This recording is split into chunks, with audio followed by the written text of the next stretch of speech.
When Apollo's astronauts left the Moon, they did not launch the entire lunar module. The landing gear, descent engine, empty propellant tanks, and much of the equipment that had supported the landing remained on the surface. Only the upper section, the Ascent stage containing the crew cabin, returned to lunar orbit.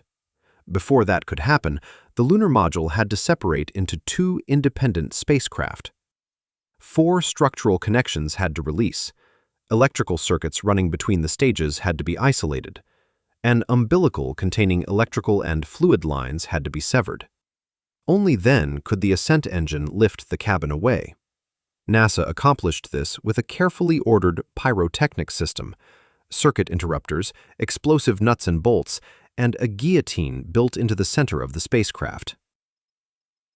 This is how the lunar module cut itself in half before leaving the Moon. The lunar module had been designed as a 2-stage vehicle from the beginning.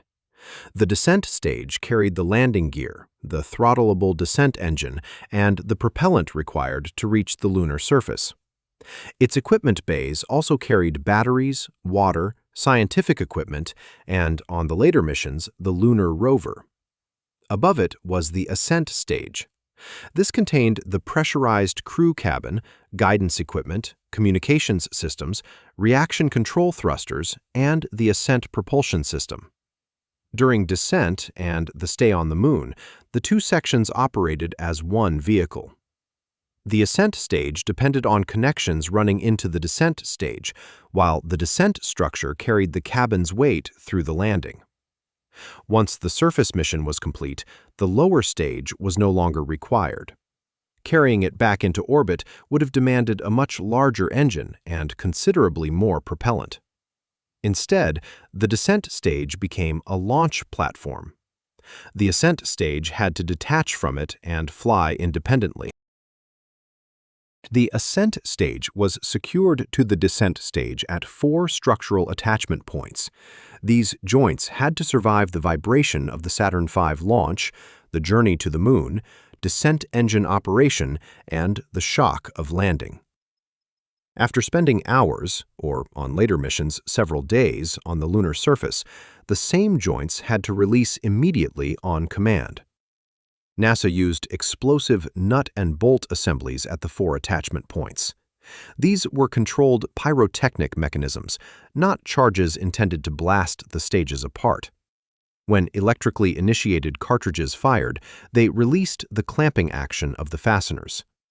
The Ascent engine would provide the force needed to move the upper stage away. The lunar module carried 2 independent explosive device systems, designated System A and System B. They were mutually redundant.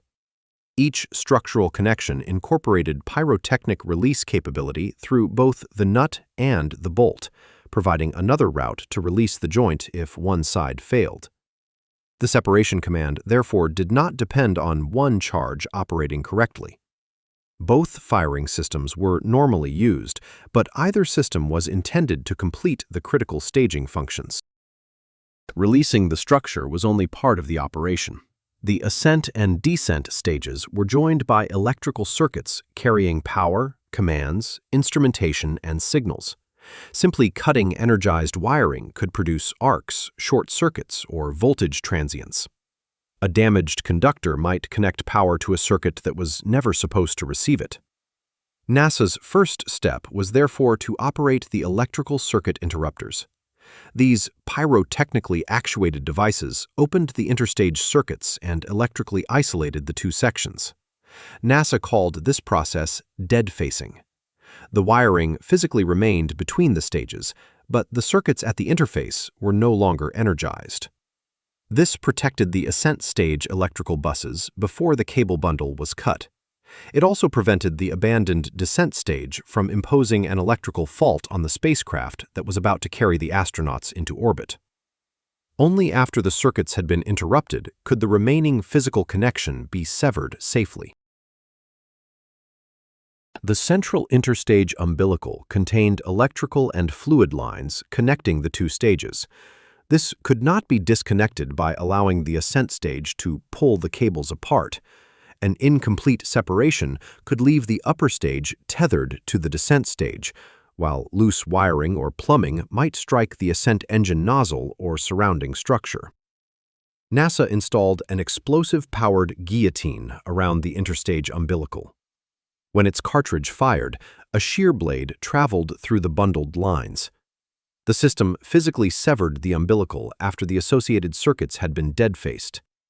Fluid connections at the interface were also separated and sealed as the two stages divided.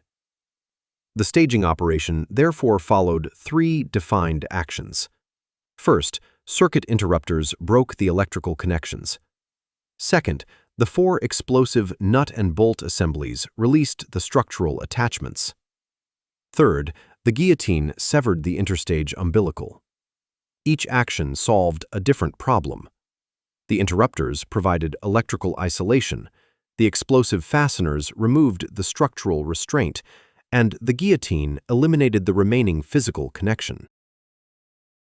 Before staging, the crew and mission control checked that the Ascent stage could survive on its own. Its batteries were connected to the Ascent stage electrical buses. The explosive device systems were checked and armed. Guidance and attitude control equipment were configured for flight. The Ascent propulsion system also had to be pressurized.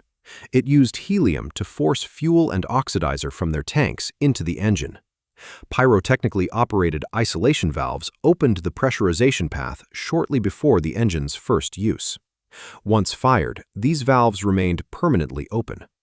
The Ascent engine burned Aerozine 50 and nitrogen tetroxide.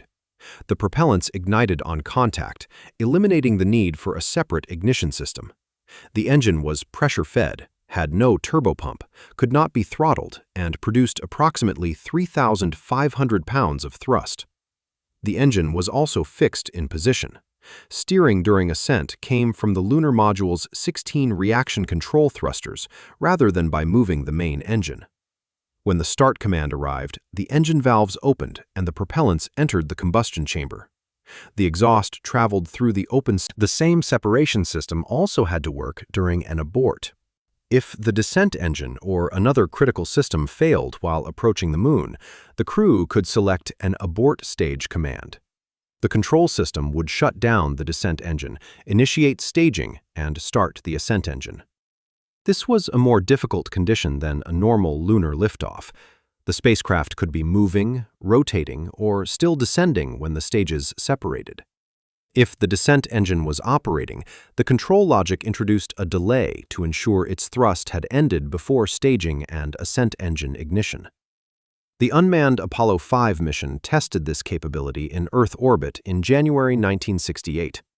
The test included an abort staging sequence, followed by operation of the ascent engine. Because the ascent engine exhaust initially fired through the center of the descent stage, the test was commonly described as fire in the hole. Apollo 5 demonstrated that the structure, pyrotechnics, and propulsion sequence could separate the lunar module and operate the ascent engine under flight conditions before astronauts depended on it. Apollo 11's ascent stage lifted from Tranquility Base after Neil Armstrong and Buzz Aldrin had spent 21 hours and 36 minutes on the lunar surface. Before departure, the crew configured the ascent stage systems and received clearance from Mission Control.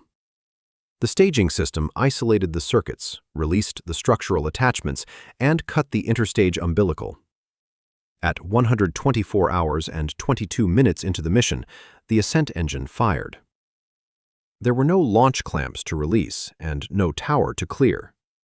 Once the four attachments were open, the engine lifted the ascent stage directly from the descent stage structure. The engine operated for approximately 435 seconds, placing Eagle's ascent stage into lunar orbit. The reaction control system maintained attitude, while the guidance computer controlled the flight toward rendezvous with Michael Collins in Columbia. The descent stage remained at Tranquility Base, carrying the landing gear, descent engine, plaque, and equipment that were no longer needed. The lunar module's departure from the moon depended on more than the ascent engine. Before the engine could carry the astronauts toward orbit, The spacecraft had to isolate its electrical systems, release 4 load-bearing connections, and cut through the umbilical joining its 2 stages. NASA divided those jobs among specialized pyrotechnic devices and provided 2 mutually redundant firing systems. The result was a compact staging mechanism that could operate during a planned lunar departure or during an emergency abort. At the moment of liftoff, the descent stage ceased to be part of the spacecraft. It became the launch platform. The ascent stage, and everything required to bring the astronauts back to lunar orbit, was finally on its own.